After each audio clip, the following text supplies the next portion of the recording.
Create bank deposits. What is the use of this module?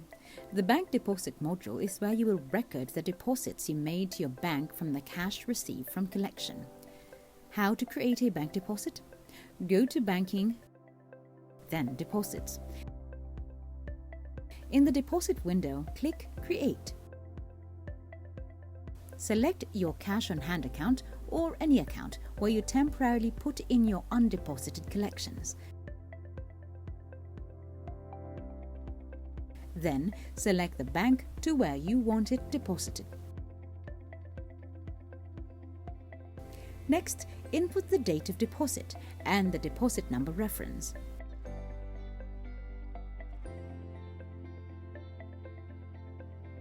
The system will show you the list of transactions from the selected cash on hand account not yet deposited as of the date selected. From the list, select one or multiple transactions you want to deposit. You can also use the search panel for easy searching. Once you're done with selection, you may now save the transaction by clicking the Save button.